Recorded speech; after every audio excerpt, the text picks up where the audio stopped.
Ooh, fancy graphics. This must mean it's a JD iRacing video. And it is! So we are back at Las Vegas. I am actually a little backed up, so we're actually going to get a little bit of a double feature in this one. I'm just sort of into doing marathon races, apparently. At least marathon commentary. But Vegas was interesting because, well, it kind of made a bit of news. Now, for those of you who do not pay attention to NASCAR, something kinda happened here at Vegas that was a little bit dicey. Now, yes, I'm beating around the bush. We all know what happened between Wallace and Larson. We don't need to, dig that back up, do we? Oh, yes, we do, because I'm a petty NASCAR fan, and plus it was very entertaining to watch. So before we go green, let's take a look at what happened there. You see Larson kind of pressed Wallace up. Wallace spun him intentionally, actually got suspended for it. You can see him sliding there across the start finish line. Oh, and then he just comes in here and pushes Larson. Nah, what a punk. Well, that's been played to death on YouTube anyways, but I figured I'd jump on the bandwagon about now 2 weeks late. But we get the green flag here at the start of this race in the Xfinity Series. I am in the number 7 Marm's Chicken Farm Chick-fil-A car. Here we come to the green flag.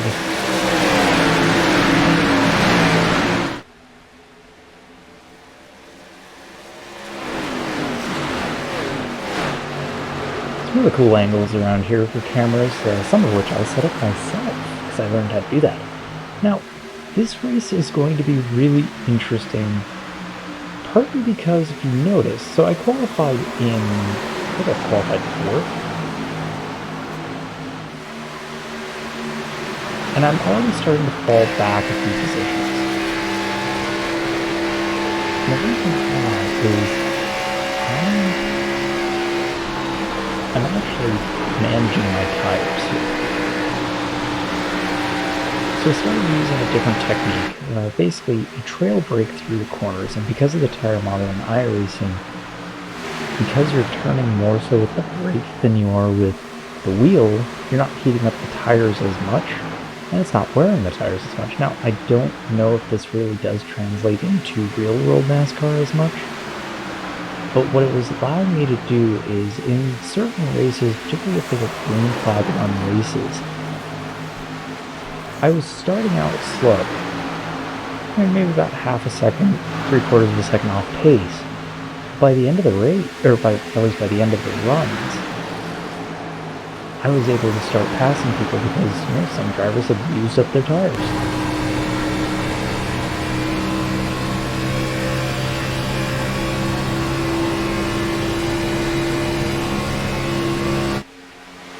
The thing is that didn't really start showing up, at least that shift in my performance versus the other cars, until about lap 10. So I'm not going to be really aggressive. I'm simply just going to stick to my lines, let cars pass me when they want to, and just stick to the strategy.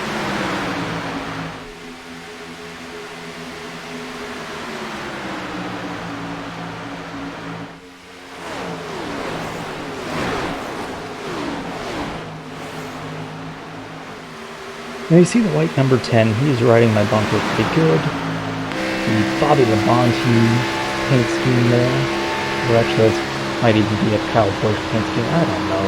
Me, Interstate was always Bobby Labonte. They're basically just sort of hanging out behind me there. I've got this Logitech number 13 ahead of me. And pretty much I'm using him almost like a guinea pig. I'm kind of seeing how his performance is, and he's going to be sort of my gauge, because he was really pushing hard. Oh, the 10's sort of wiggling there, but he's getting to my outside. I'm able to at least hug this bottom line here and at least stave off a pass for another lap or so. He's going to try again. The outside, so if you remember the IndyCar race that I did around here a few weeks back, the low line was clearly the fastest. I mean, it was to the point that with the dirty air that I was feeling off my car, there was no possible way for the other cars to pass me. In NASCAR, because the cars are aero dependent, they're not solely aero dependent, if that makes sense. We've got such minimal aero that it's not as big a factor to be in dirty air as it would be to a car with wings like an IndyCar. The other thing is that the grip level of these cars is pretty low, that the low line is viable, the high line is viable, the middle line is viable. This track has so many grooves and it leads to some really incredible racing. I mean, watching the Cup race a couple of weeks back here at Vegas was incredible. I loved it. It was amazing. I'm sure we had the drama there and whatnot, but it's all part of the good old boy attitude of NASCAR that it's just, they get rough with each other. Now, was it a chicken shit move on part of Wallace? Yes. Was it a chicken shit move to push him? Yes. But all racing can deal with chicken shits. I mean, you saw it in Martinsville race for Xfinity Series. I guess for me it's today, it'll be for you tomorrow. Where Gibbs just shoved Jones, his teammate, and wrecked him for the win, which, again, no chicken shit move, but just happens.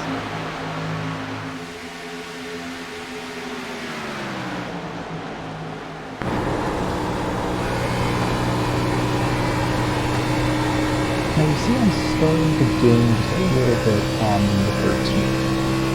My car is starting to come along. Ooh, there's clipping there. My bad. I thought I angled that camera right. I did not. Oops. Oh. I'm only a semi-professional.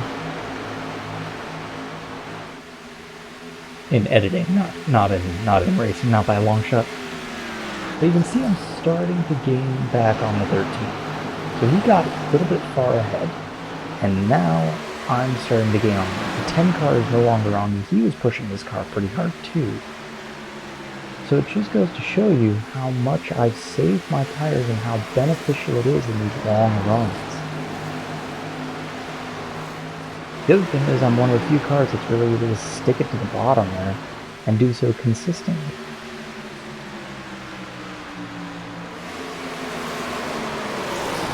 This race actually goes green the whole way. I could actually be in contention for at least a top 5 finish, if not even going for the win at this rate.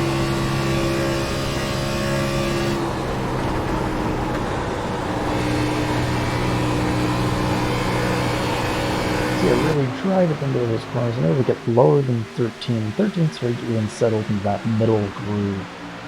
See a lot of racers doing that. What that does is it opens up a little bit of a hole for me to start looking.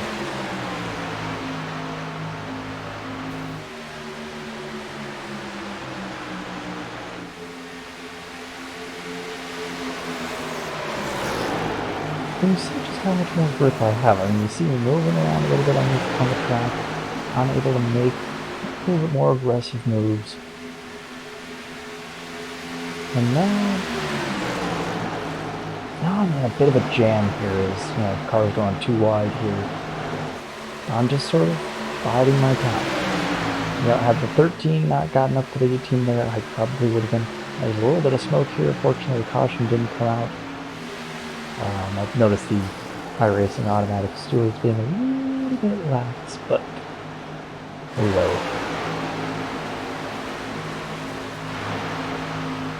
So now the 18 is my prey rather than 13. I think it's because he used his tires even more than 13 did. So I dived to his inside. Pass in pretty much without much struggle there. Now I'm back on the 13, I'm going to try this inside move again. He's very high up on the track, up almost near the wall. He comes down, slots in behind me. and I get the move done. So now I'm in fifth.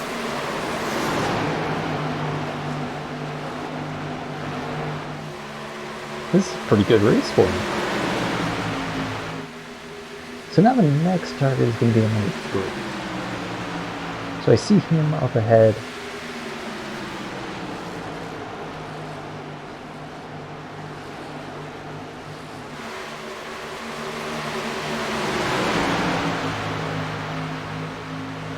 And it's just, now my car is really starting to come alive. I'm feeling comfortable with it, the back end's not getting out on me or anything, but the car's actually a little bit tight, which isn't necessarily a bad thing. Feels good, it's got grip, there's a guy's motorcycle, I'm sorry about that. 13's trying to answer back a little bit, now I'm on the inside of the 3, I'm going to actually get past him.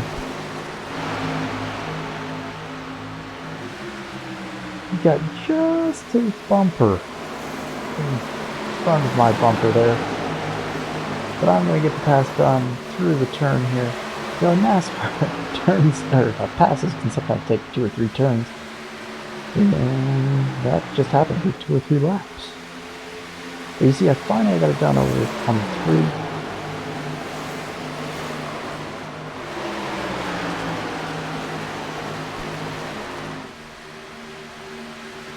And now I'm sizing up the next car to see where I can pass it.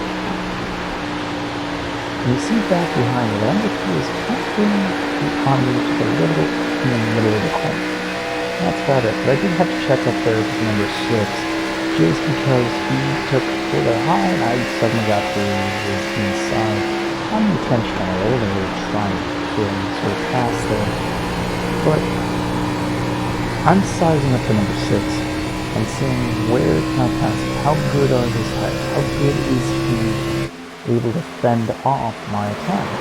And the thing is, he's going to this high line, mid high line, and I'm able to get to his inside. I actually get the pass and take the position as we come to the start-finish line, but he's able to answer back because the exit speed on the high line is a little bit higher than on the low line. Although low line is technically faster around this track, the high line has better exit speed, so it's really good to answer back on straightaways, especially when you're being cautious like I am, getting probably about a car width's room there coming out of those turns. So it's compromising a little bit of my exit speed, but it avoids any contact. But I finally get the move done, and I get into 3rd place. Now it's about trying to run down the leaders if I can.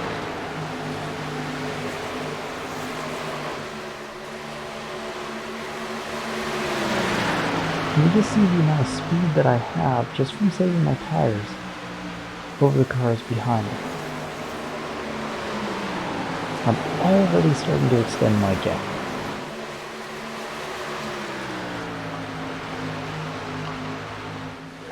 Taking a drink of water. More quickly.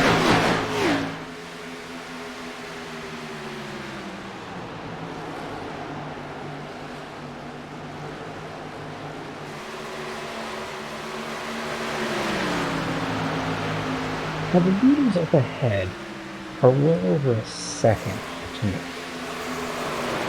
1.2, and for him, close to about 2 seconds. And the thing is, that lead is not coming down. And that's kind of how it stays, so we're going to actually fast forward. Gotta love the fancy graphics. So now we're coming in here at lap 36. And at this point, my tires are pretty worn, but I'm not going to be going into pits. There's 10 laps to go. It's just not worth it. So we come in here in lap 37. And I really haven't gained on the leaders at all. Actually, they've gotten a little bit ahead of me. And I think it's just because they're better drivers, and maybe I use up my tires a little too much, or maybe I'm being a little too cautious, I don't know. Either way, I'm happy with 3rd. And There's just not much I can do. You look behind me and, oh, now there's a caution out. First caution of this race. But you see how much of a gap I have behind me. Had this race gone green fully to the end, you know, I probably would have had third place locked up.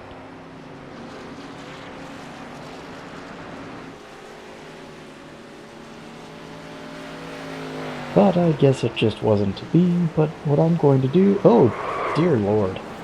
So my brake balance is actually a little bit further back than default. I actually have it 57%, default's like 63. And it's simply because I want the braking to be more on the rear tires than the front. I want the front tires to turn, I want the rear tires to stop me. But that can sometimes leave the car being just a little bit unstable. Now I'm going to the pits here. I'm going to get 4 fresh Goodyear tires. As any good NASCAR announcer would say, I've got the 13 smelling what I had for breakfast the other day. He is so far up my backside. But I'm going to go into my pit here. Fortunately, all cars can kind of clip through each other. I stop in here. I am a little forward, but it's okay. They changed the tires. Probably a little bit of a minor time difference there. Get the tires on and I go, and unfortunately I do lose a position. So now I'm back in 4th. That's a shame.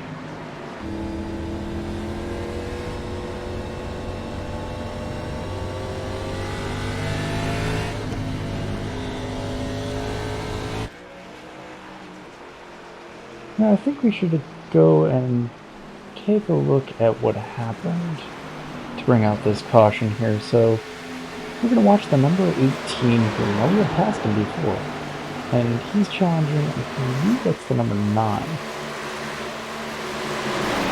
Number 9 just comes down and just nails the 18. Oh my goodness.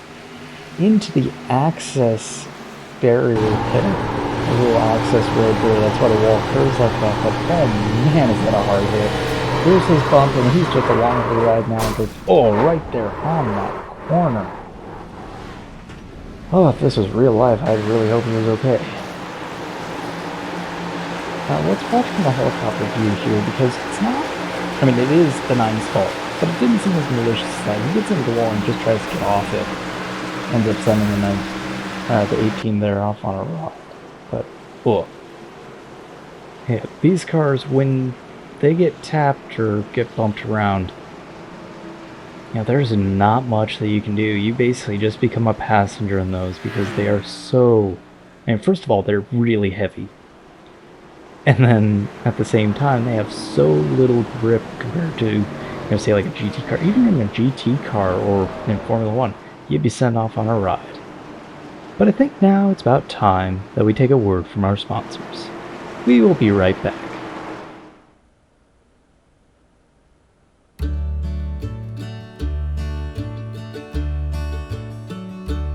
Howdy.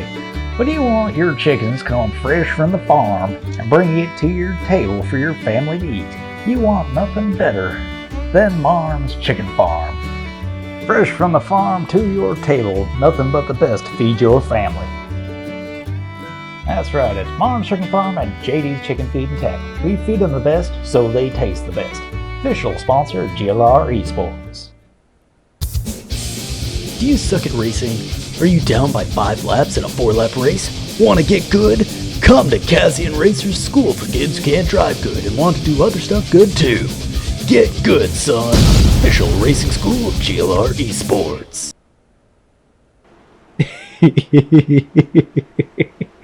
Yeah, you thought I was just reusing a video, and then all of a sudden you got Kazian Racers School for Kids Who Can't Race Good. Oh, that was Kazi and Racers team name and something about a year ago, and I made a logo for it, and I decided, hey, I'll make an advertisement for it. I just have too much fun here. Well, we're now lined up too wide here. We are about to go green. And there's the green flag, and we are back racing. Now, if you notice, it is not 41 not 42, which means it is a 4-lap sprint. Things are gonna get crazy, because at this point now, tire conservation's out the window. My entire strategy, what I used to be doing, would not work here. I'd fall back places I do not want to. I want to keep that McDonald's car that's behind me. I want to keep him back there.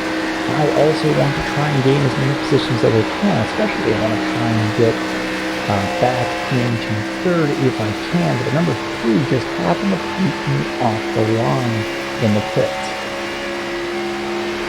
Now, he probably took 2 tires. I definitely took 4, because at that point you need them.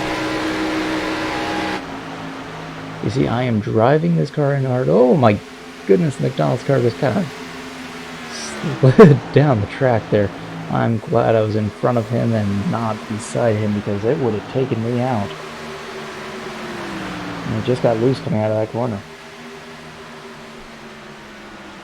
Now it's 2 laps to go, and you can see that the wheels are starting to fight a little bit. Going too wide there, and you've got the number 3 kind of loitering behind. And now I'm just sort of biding my time. I'm not quite close enough to make any moves on it, but I can try and get closer by just driving the car a little bit harder into the corners and see if I can, make something happen. Now we get the white flag, the last lap of the race here. You can see I gained quite a bit on the number 3 here. Now I'm going to dive to his inside as he leaves it wide open. And my car does wander up just a little bit, but I do take up the middle line there. He ends up getting close to the wall, but I'm able to get the pass almost done. He's still on my right rear corner panel there, but I'm able to get by him. Now, he made a little bit of a mistake in the previous lap, but he's going to try and answer back, and he's going to come to the inside all the way down to the apron, and he does not get the spot there. I retain third. Oh, man. That was a race. Your heart racing? Because mine was. Whew.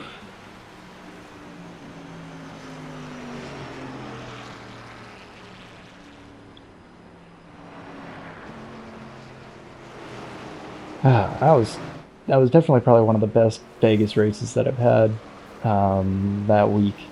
I really figured out that tire strategy.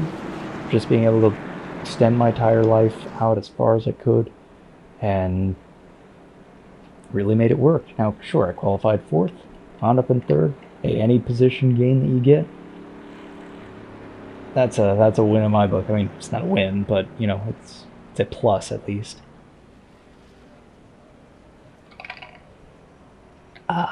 Nice ice cold water.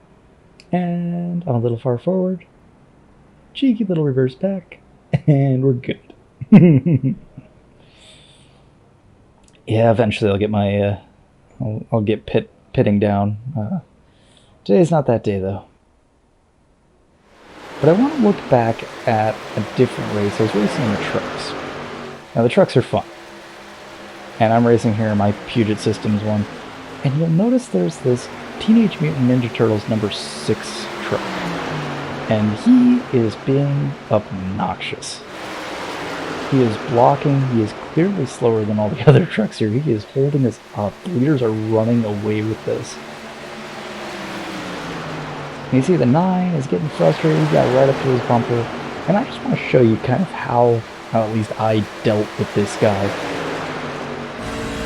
So I get to the 9's inside, and I basically just hug the white line there, and I'm going to try and see if I can get on. And you see, I see the 6 come down, and I would have pit him if I did not lift. So now I'm inches from his bumper, just pressuring him a little bit. He then cuts down there because I may have gotten into the backside of him just a little bit, just being a little cheeky. He then door slams me just a little bit. That's rude. That really ticks me off. I do not like racing like that, especially when I'm trying to do good here. So I'm going to gain back up on him because, well, he kind of sucks. He's not really able to...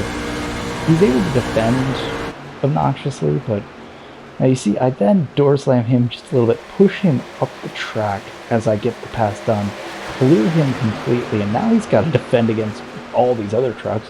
I'm home free, I don't care, he's done. Sorry, I just, he annoyed me so much, but it made me feel good. But I did get a dent on my truck, kind of ticked me off. Now we're going to take a break with a word from our sponsors.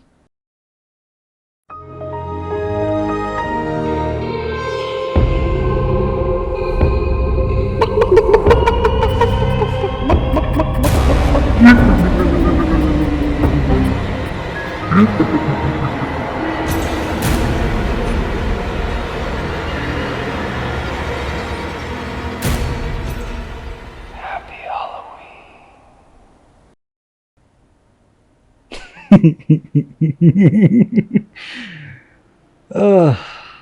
As you see, I've been having fun with Blender. Yes, those chickens did have cloth sims. And yes, that demon chicken was on fire. That was fun. And little Cubot. Cubot got to say hi. You don't know who Cubot is? Maybe you will. He's a little Cubot that I made. He was actually my first Blender character. Well, now we are back. Well, actually, now we are at Homestead. We're not back there because I haven't been there yet. Homestead's unique because this Highline is nuts. You can actually carry a lot of speed off it. And it's simply because of the, basically the flat edge, or the flat sides of these cars create sort of an air pocket, so you can actually ride that Highline. But the problem is you have to actually be good. And I'm not. So what I'm going to do is I'm actually going to take the low line. Low line is actually perfectly viable around here, much like Vegas. This is 1.5 miles. It's kind of why the title was 2 tracks, 3 miles with Whiskyfile. Something like that. Well, we get the green flag. Now, if you notice, this is the Cup Series cars. And the Cup Series cars are a little bit different.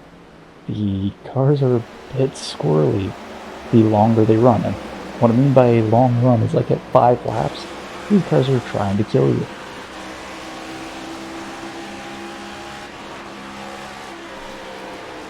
Now, I started actually at the back. I believe it put me in like position 21 or something like that. And the reason for that is this was actually my first race here.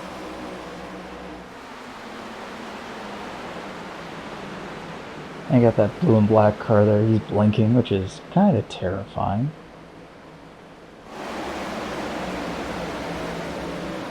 But I'm just kind of settling in. I'm planning a similar strategy to what I did at Las Vegas. Basically, preserve the tires, keep the car out of the wall if I can at all help it, and just try and keep this car in one piece.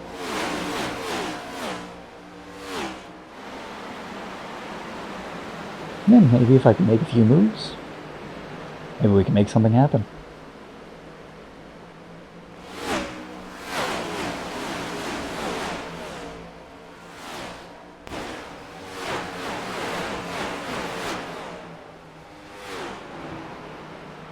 Now, what's interesting about these cars, and actually you see me get down a little bit on the apron, the car got kind of loose and shot up a little bit on the track. Ooh, the number 19 had himself a little bit of an issue, but he seemed to hold on to it.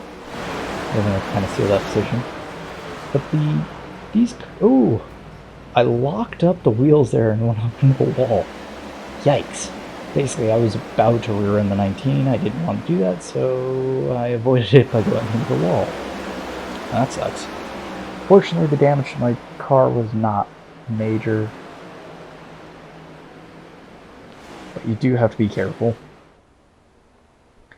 Now, the thing is that these cars, the way the tires wear on them is a little bit different than the Cup Series before and the Xfinity Series currently. See, in those cars, the right front is usually what takes most of the forces. Then it's the right rear. These cars actually are a little bit more balanced. And so you're dealing with, actually oddly enough, left rear tire wear, as well as right rear and right front. But it's the tire wear at the rear that is really the issue, because that's what's going to cause the car to really snap loose on you. You're going to notice a few cars here are going to kind of snap a little bit loose, dive down the track. These things are dicey the longer they run green flags, because these cars, they're really a challenge to drive. I mean, you see a lot of mile and a halves. You see Kyle Busch, who is a veteran driver, spinning out in solo spinouts. That never happened in the Gen 6 or really even in the Gen 5 era. I don't even know if it happened in the Gen 4 era. I mean, I remember watching it, but I just don't remember it happening. These cars are a handful. Couple that with the sketchy safety record that they currently have, with 2 drivers out with concussions and one who is retiring because of his injury.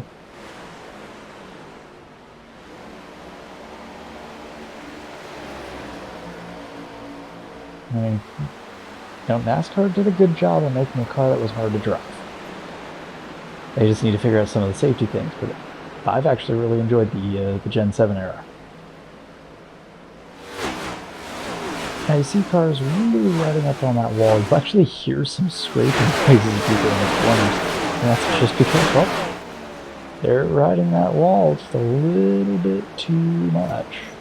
You can hear that from the number 4 there. Who got up into the wall there?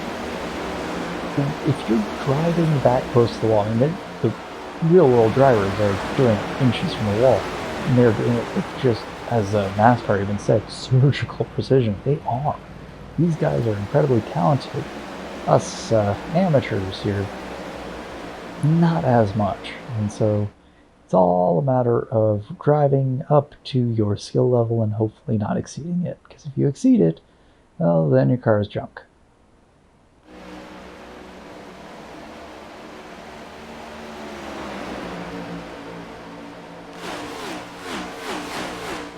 But what's been really refreshing with these Cup cars is that mile-and-a-half speedways have suddenly become some of the best driving and the best racing that they've had in years.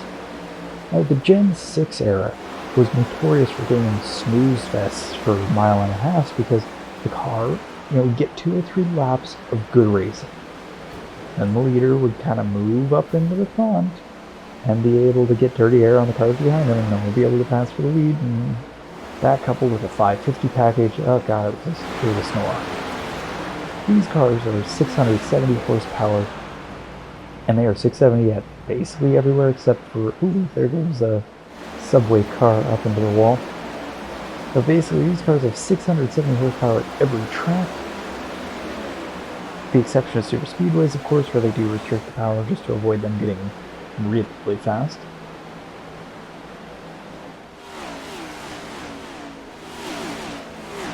Now you see I'm starting to pass the 2 here. I'm on his inside. Actually diving down pretty low on the track just to avoid the number 5 here. But I'm going to try and get the pass done coming out of this corner. I might not quite have him cleared. But I do. My spotter tells me, oh, nope, now he's back up on me. Same like at Vegas, the Highline has great exit speed. But you see, I get the entry into the corner pretty well. Car spun there, actually junked it into the wall there. I do have some footage of that. Maybe we'll look back on that in the replay. But basically, I get a free position there, get up into 13th place, and now I'm going to try and see if I can pass the 2 again.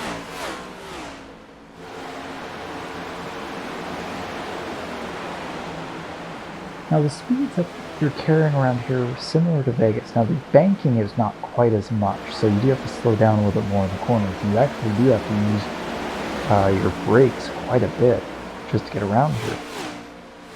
And you're usually doing about 180 to 182, 183 with fresh tires. Those speeds do slow down in the corner. You start out doing about 150, 160. Use maybe 145 at the slowest point in the corner, and that speed drops down to 140. What was actually interesting is that I found it easier in driving just to stay in 5th gear. Yes, these cars have 5 gears. But in the actual Homestead race, they were shifting. They were shifting down to 4th through the corners, and then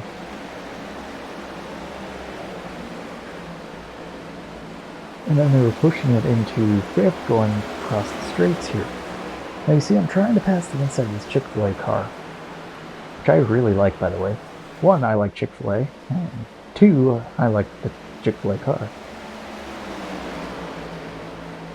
They have tasty chicken sandwiches.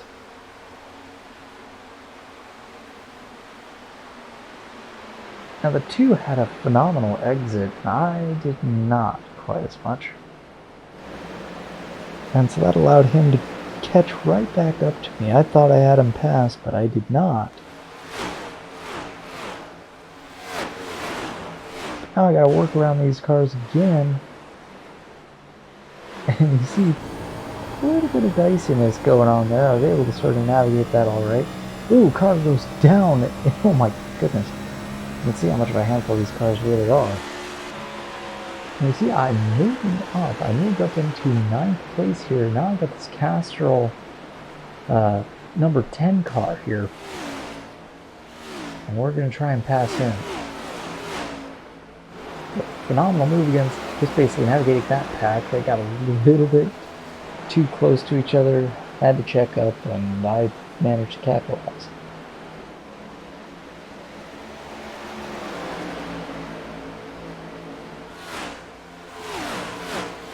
Now I'm on the inside of these cars again. He's looking to the inside. 10 goes up high. Keeps it out of the wall, but kind of jumps down a little bit, so he's not really getting that benefit of that air pocket that'll get trapped with other air on the wall that'll help kind of guide you around. But it allowed me to move up into 8th place, and now I'm going to put the pressure on the number 8 car. Ooh, and my car gets a little bit loose there. Got on the power just a little bit too early. Ended up losing a lot of progress there. Hopefully the number 10 car will not pass me. Doesn't look like he will. He's a little too far behind. Now it's just a matter of getting my composure here. And trying again to see if I can pass the number 8.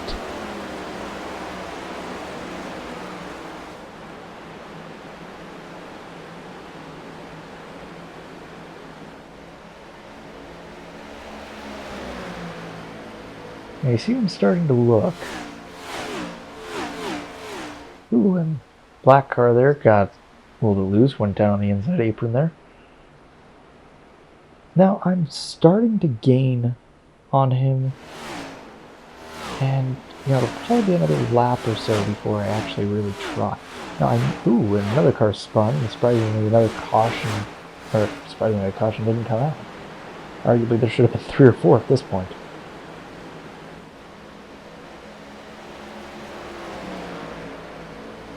At this point in the race, only 21 laps in, these cars are already starting to lose their tires.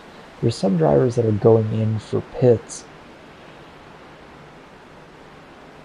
But the thing is that that's not the play for this race.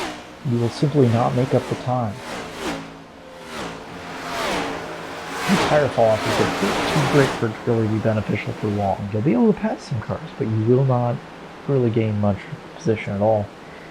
Unless a caution comes out immediately after you come out of the pits, which fortunately does not happen for any drivers.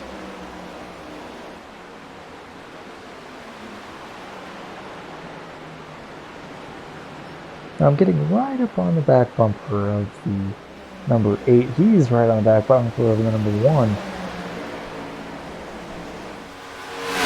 And there's this DuPont car right here on the outside, so it's making things a little bit dicey. Number 16, I don't think was quite too comfortable at this point in the race. Got a car sort of spinning and diving into the pits here. We're going to come to the inside of the DuPont, number 16. And maybe it'll pass the number, can't tell what the Home Depot number is. I wanted to say 20, but I know it's not because that's Tony Stewart. Ah, the number 1.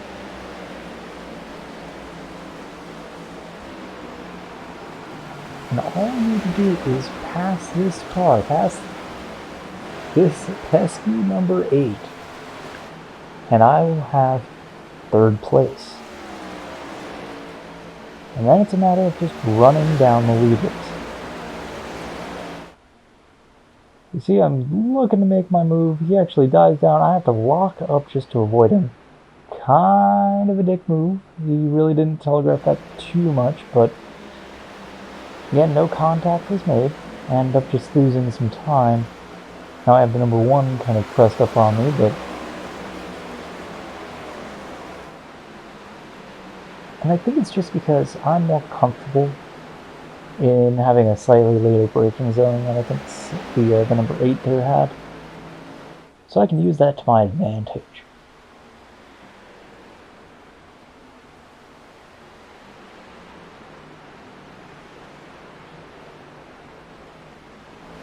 Because it's clear if I'm making him take that lower line, I can carry a lot more speed.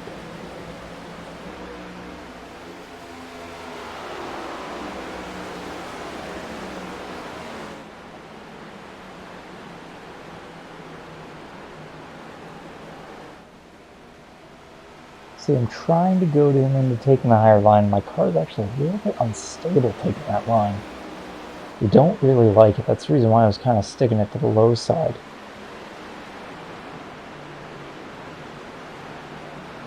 What I'm trying to do is get that run on the straights and see if I can really put some pressure on him. I mean, that's one of the great things about not only this track but this car, is that you are able to run multiple lines and kind of make them work.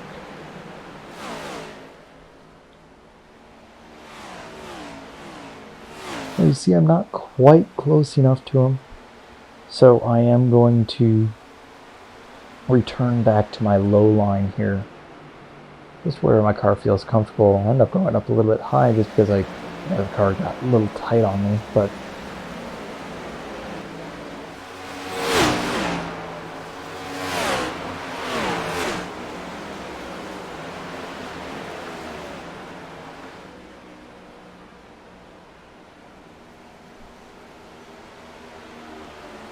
and you see the difference that new tires will make. You see this? Oh, what number is he? I think the number 3 car. Pretty much passed me like I'm standing still. The only problem is he's a lap down. Now he's trying to regain that lap. But he's flying through the field. But he's not really making all that much of a difference because, well,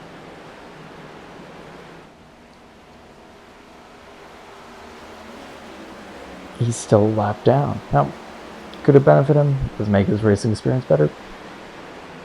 By all means, go for it. But as far as a winning strategy, it's stay out until it goes caution. You know, it's as long as he can stay on top of the wheel and everything.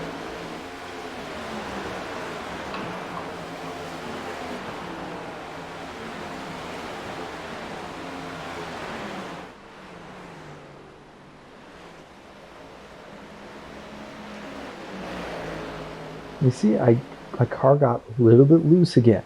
Just got on the power just a little too early and sort of dove down there a little bit on the apron. I was able to fortunately keep the car on the track and keep it pointed in the right direction. But there's just a lot of work in these cars. You're really working the wheel hard.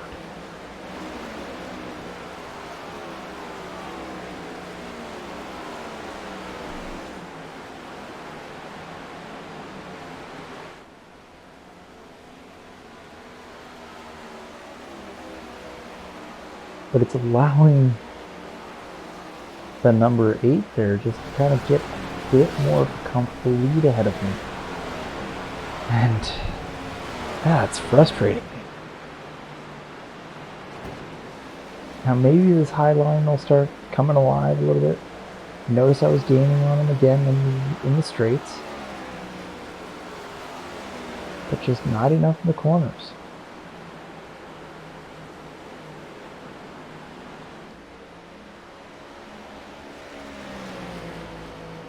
And it's now lap 31 of 50 here, 32 now.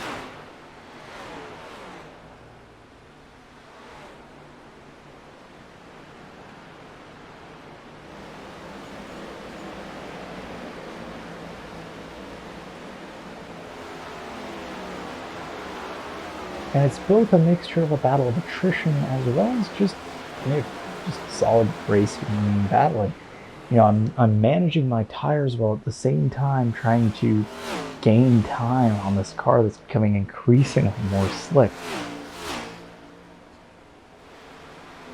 But I am gaining, slow but steady.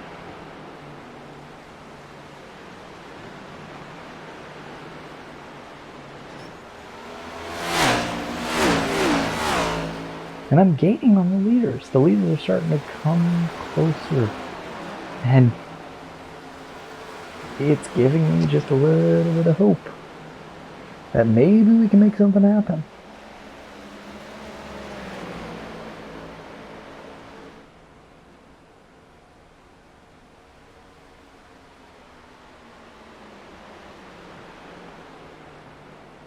When I really do hook up the corners just right, the car really does come alive.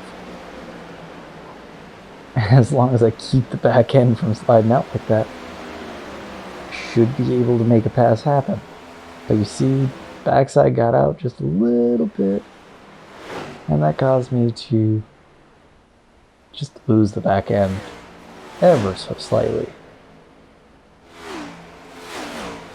And loose is fast, but too loose is slow.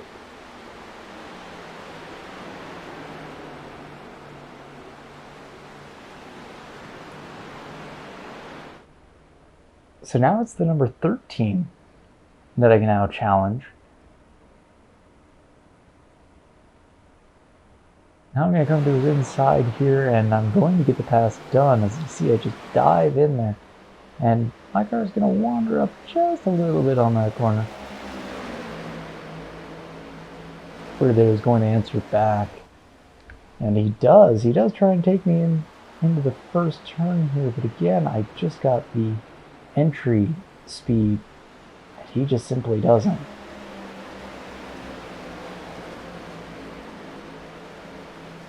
And we'll get the pass done. That is third place right there. I'm pretty stoked. Going from 21st to 3rd, that's pretty darn good. I'm rather pleased with that. Now it's just a matter of seeing if I can chase down the leaders. Got our previous rival, the number 8 car. And I believe it's the number 7? Yeah, it's the number 8 and number 7 there. So you see the difference in ranking by the numbers there, so they're just a bit higher than I am. All this lobby was pretty much in around 1900 to 2100, somewhere in there. It was a pretty good field of cars and a lot of very clean drivers, and these mile and a halves really do bring out the best in iRacing as far as the racing etiquette. There's not too many dirty incidents, and there's not too many drivers who just simply don't know how to drive the car. There's a handful of drivers who get a little out of their depth or sometimes just lose control, and that's kind of to be expected. But now what I'm doing is I'm watching these drivers, and they're starting to battle.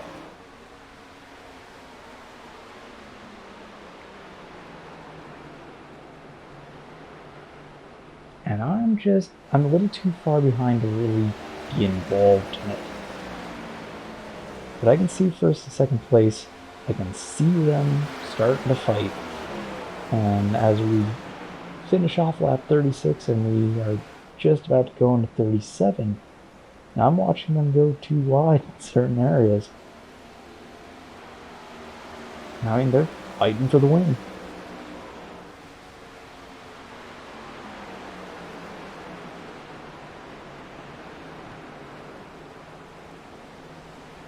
Now I look at my delta to the cars behind me, and I've got a comfortable lead to them, and I'm just sort of waiting, hopefully trying to gain on the cars ahead of me as they start to battle.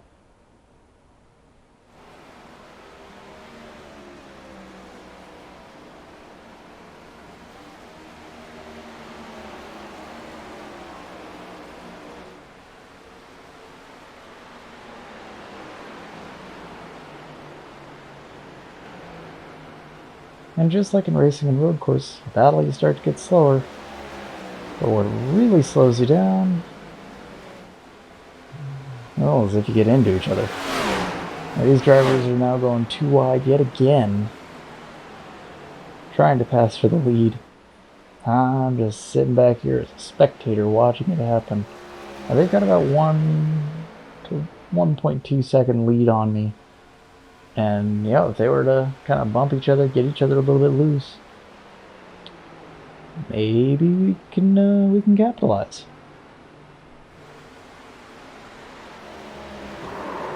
Oh, and the leaders take each other out.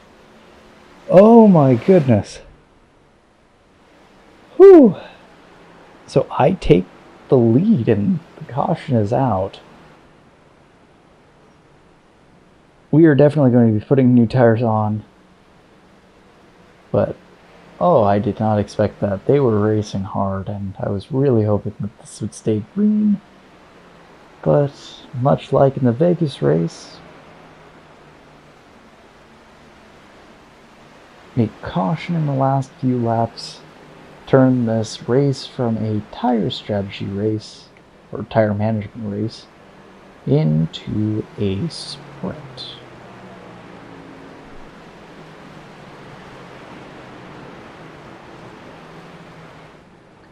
Now it's lap 43.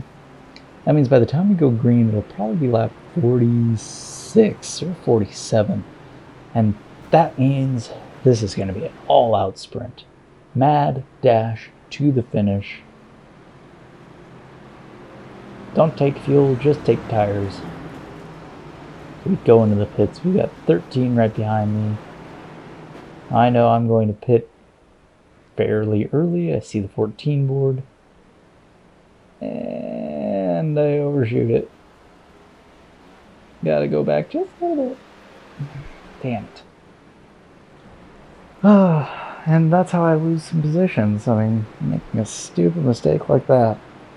Having the lead. Oh, heartbreak.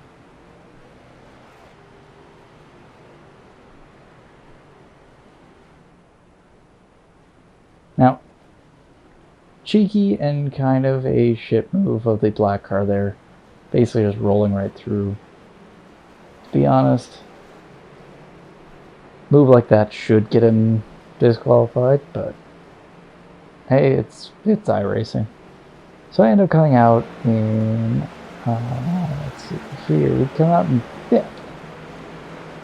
So I lost 4 positions from that one stupid mistake. Let's take a look back and see what happened between the leaders here. Oh, and you see the 7 just hooked the 8. I think he got a little bit loose there coming out of that corner and just lost it. So that did not look like it was intentional. I know these cars are a handful, but let's just watch over. There he is, hooked into the wall. Oh, this is heartbreak. Car is still probably drivable, but his pride isn't. So let's look from the helicopter, and this is really where the start of this battle took place, this final battle here.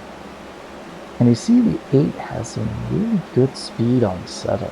7 I think is really used up his tires, and the 8 just gets a really good run. Look at that. Look at the amount of speed he's carried. He's definitely managed his tires a lot better than the 7. Comes in, kind of comes up a little bit on the track. Fortunately, the 7 kind of went up as well, knowing that he's in there. 8 really compromises his exit on that turn. Just trying to keep clear of him, but you see him really trying to drive into the corner. Ends up going up the track a little bit. They almost touch. Now the 7, seeing him getting out there, just gets on the gas level too early and hooks him. Just heartbreak. Well, now it's time for a word from our sponsors.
center from the waypoint.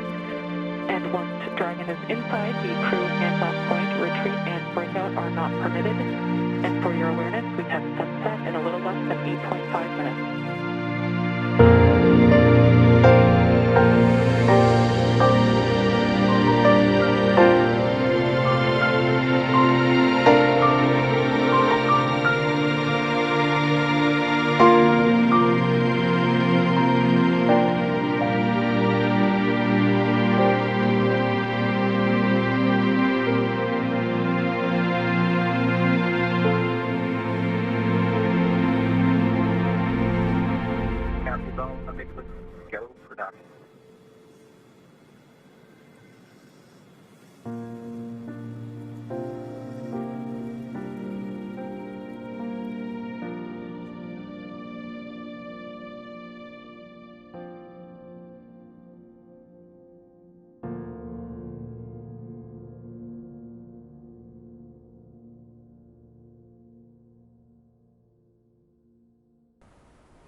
Okay, I think I may have gone just a bit too far, but yeah, that one was fun. That was easily the longest blender animation that I've done. That was almost like 3,600 separate rendered frames. It was nuts. But yeah, I thought I'd make up for repeating a video before, so. Now you see we're about to go green here. Pace car goes in. And we get the green flag. You see that the leader just jumps away with it. Again, kind of a obnoxious move, but a iRacing. Cars go 3 wide behind, and again, this is a mad dash at the end here. Now, I don't really get the greatest of starts here. The number 2 car, which we had seen before, he only, I believe, took 2 tires here, so taking 2 tires is a bit risky. Again, like I said, the left rear tire is kind of a risk. And you see the number 2 really drove it hard up against the wall there. Don't believe he touched, which is what you're supposed to do, but man, was that close.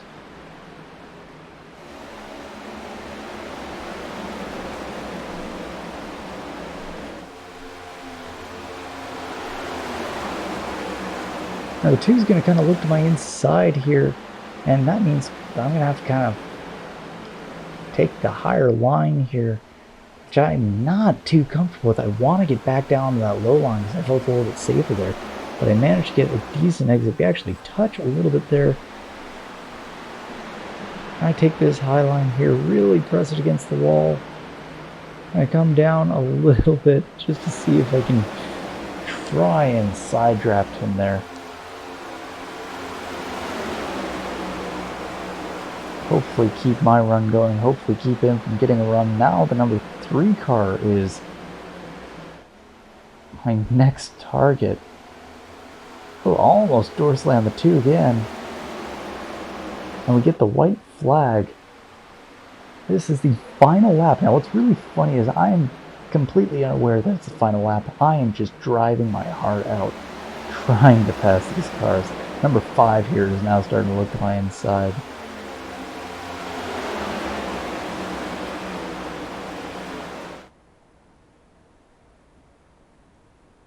I've got the 2 passed. I'm going to try and go for the number 3. See if I can get a run here. Keep him down there. He blinks a bit. Oh, God, that was scary. And I crossed the line in 4th. And you see, I drove in really hard to kind of push up the leader, but did not realize that the race was done. Actually, no, he wasn't the leader. He was doing second. But I didn't realize the race was won until, well, the race was done until I was on the backstretch, so go down here into the pits, breathe a sigh of relief, but man, that was fun. That was intense. Homestead is back to being a top-notch racing track, where in the Gen 6 era it wasn't too great, but now with these cars, man, it's great. See the winner there just burning it down. Good win to him. Kind of cheeky getting the jump there at the start, but you know, I would have done the exact same thing. But that will do it for us. You know, like, subscribe, comment, share, all the YouTube things, and I will see you in the next one. Bye-bye.